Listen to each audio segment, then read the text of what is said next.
अस्सलाम वालेकुम जी, अस्सलाम वालेकुम। क्या हाल है? उम्मीद करती हूँ कि आप लोग ठीक होंगे। दुआ करती हूँ अल्लाह आपको ठीक रखे। अल्हम्दुलिल्लाह मैं भी हूँ ठीक ठाक। आज का व्लॉग है मेरी दुख भरी कहानी। कितना जाइए सुनो। पहले तो सुबह का आगाज़ अपने माँ बाप के लिए सबसे पहले उठते हुए दुआ, तो फिर उसके बाद नमाज अदा की। नमाज अदा करने के बाद सूरह यासीन पढ़ना और इसके साथ गर्म पानी सिप सिप लेना एक मामूल सी आदत है। और जो भी सुबह उठा हो ज़रूर एक दूसरे को गर्म पानी देता, पता नहीं किस वजह से, लेकिन ना हमारे घर में एक आदत है।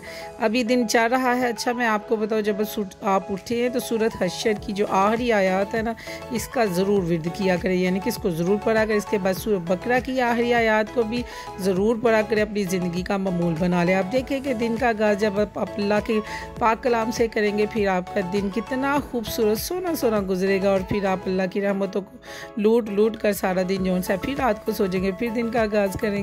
तो इंशाअल्लाह वजल अल्लाह ताला सबको कुरान पाक पढ़ने की तौफीक दे। इधर देखिए जी, दिन 4 आया और अभी कुरान पाक की आयत को मुकम्मल वैसे कि जितना भी आपने पढ़ना होता वो पढ़ा नहीं जाता। और इतना खूबसूरत दिन का टाइम ना निकल आता ना, इतना सोना ये टाइम होता है। इस टाइम के मैं कहती हूँ कि सबसे प्यारा खूबसूरत टाइम ना मुझे ये लग रहा होता है। मैंने बाहर चामाइयाँ की, मैंने गेट खोला, मैंने कहा मैं देखूँ महल्ले में कौन कौन उठा है, कौन कौन नहीं उठा। और दरअसल एक्चुअली मुझे होता ये है कि कौन कौन थरा अपना साफ़ कर गया और कौन कौन नहीं।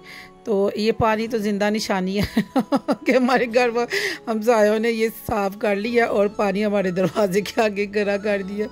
और फिर मैं कहती हूँ चलो जी हमारा तरह भी साफ़ हो जाए। इधर जी सिस्टर की कॉल आ गई कि मैं सुबह सुबह वो आती है कि मैं आने लगी हूँ। हमने कहा चलो जी बाज़ार से फटाफट ही नाश्ता मंगा लेते, क्या इतनी गर्मी है, क्या खप खपाई करेंगे।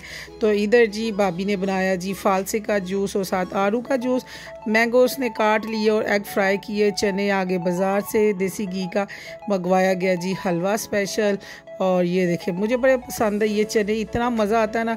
और साथ आ गया जी दही और अचार, ये मैंने डाला हुआ है जी घर में अचार। ये देखे जी वाह जी वाह, जन्नत देख काम वेख लो कि सोने सोने काम ने माशाल्लाह माशाल्लाह। घर का बड़े होना कोई आम सी बात नहीं है, यकीन माने आपको बड़े काम सीखने पड़ते हैं। आहो एवं नहीं घर का बड़ा जाता, बड़ा बना जाता। और ये सिस्टर को अब नाश्ता जी पेश किया जाने लगा है।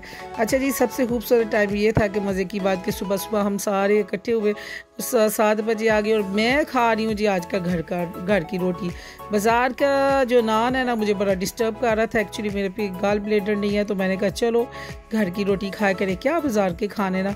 तो इससे काफ़ी अफाका है। आप लोग भी जिसको प्रॉब्लम होती है कॉन्स्टिपेशन है या वैसे पेट में गैस घूमती फिरती रहती है, तो आप लोग घर के खाने को ना प्रेफरेंस दिया करें। मैं रोटी बस सोच रही हूँ कि मैदे की नहीं इस्तेमाल करनी, घर के चक्की के आटा की। अच्छा जी कौन कौन ये इसकी मैंगो की फाड़ी लेके उसको पराठे के साथ खाता, आपने सच्ची सच्ची बताना है।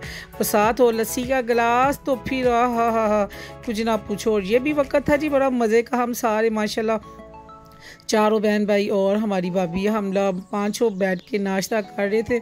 और बड़े भाई से हमें बड़ा डर लगता है क्योंकि इस टाइम कोई आप चुगली नहीं लगा सकते, कुछ भी नहीं। अस्सलाम वालेकुम, वालेकुम सलाम, क्या हाल है, कैसा है, ये बस ठीक है।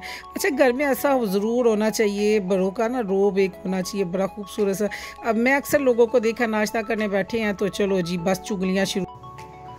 ये जी मैं हो गई हूँ रेडी और अब मैं जाने लगी हूँ कोर्ट। तो मैंने सोचा आज वीडियो ही डाल दूँ। है मैंने वही ड्रेस पहना था जो मैंने स्टिच किया था, तो मैंने सोचा आप लोगों को दिखाऊं कि कैसा लगा ड्रेस। आप लोगों ने मुझे बताना है कि ड्रेस कैसा लगा। लें जी इधर मैंने पहना है जी न्यू जोड़ा, और ये ड्रेस मैं और मेरी फ्रेंड का सेम है और आज हम दोनों ने सेम पहना था।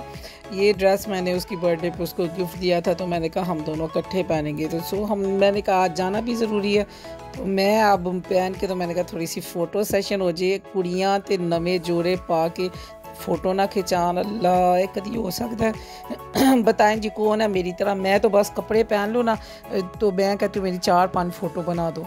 ये मैं कचहरी से होके आ गई, आज केस था एक स्पेशल किस्म का और जाना भी ज़रूरी था। और फिर मैं घर आई तो घर वालों ने मेरे आगे फ्रूट रख दिया। मैंने कहा कोई रोटी शोटी दो, बस जी उन्होंने कहा जी हमारी तरफ से जवाब है। और हम लोगों ने फ़िश निकाल के रखी हुई है, तो लिहाजा सिस्टर कहने लगी कि तुम्हारे हाथ की फ़िश खानी है, साथ बनाओ जर्दा और इसी को एंजॉय करते हैं। मैंने काटा जी ये सारे का सारा मसाला और अब मैं रखने लगी हूँ। और साथ ही हमारी गैस कहती है जी टाटा बाय, जाओ मैं नहीं जी आना। तो मैं नहीं, बस देखे मैंने इतनी तीलियाँ जला दी हैं ना छोटे भाई को की कॉल, बड़े भाई को की कॉल। मैंने दोनों को अपनी दुख बड़ी दास्तान रो रो के सुनाई। मैंने कहा वीरो, बहन आई हुई है आपकी घर और दूसरी बहन कचहरी से आई और वो है भूखी और खाने में कुछ भी नहीं। दोनों को मैंने उसकी बात उसको नहीं बताई, उसकी बात उसको नहीं बताई, दोनों को मैंने रो रो के कॉल की। एक भाई आया भागता हुआ बिरयानी लेके कि चलो ठीक है, दूसरे ने कबाब पकड़े और साथ वो पकड़ा। एक की बात मैंने दूसरे को नहीं बताई और दूसरे की बात मैंने पहले को नहीं बताई। तो इसका हुआ फ़ायदा क्या कि दोनों आए और दोनों लेके आए। मैंने ली वड्डी सी प्लेट, बहन के साथ बैठ गई बड़े अदब के साथ और मैंने कहा आओ भाई डल खाओ, तिखंड खाओ। तो फिर मैंने उसके साथ किया एंजॉय। मैंने कहा आधी आधी प्लेट बना ला, तेरा तो हो जाएगा गुजारा तो मेरा भी हो जाएगा गुजारा। इसलिए कहते हैं कि इधर की बात उधर, उधर की बात इधर ना करे, इसमें फ़ायदा है। अगर मैं छोटे को बताती तो बड़े को पता चल जाना था कि मैं उसको कहती कि उसको बता दी, इसलिए मैंने किसी को बात नहीं बताई। और ये देखे मेरी शहजादी और ये चुनिया ले रही हैं, कितनी सोनी लग रही है, अल्लाह नसीब अच्छे करे। बस जी आप लोगों को हंसती हंसाती रहूँगी, मुस्कराते रहें, खुश रहें। ज़िंदगी गमों के अलावा कुछ और भी है। एक बात याद रखें कि कुछ भी हो जाए तो कुछ नहीं जे हुंदा को भी गौर कीजिएगा, कुछ भी हो जाए तो कुछ नहीं हुंदा। ज़िंदगी एंजॉय करो। अल्लाह हाफिज़।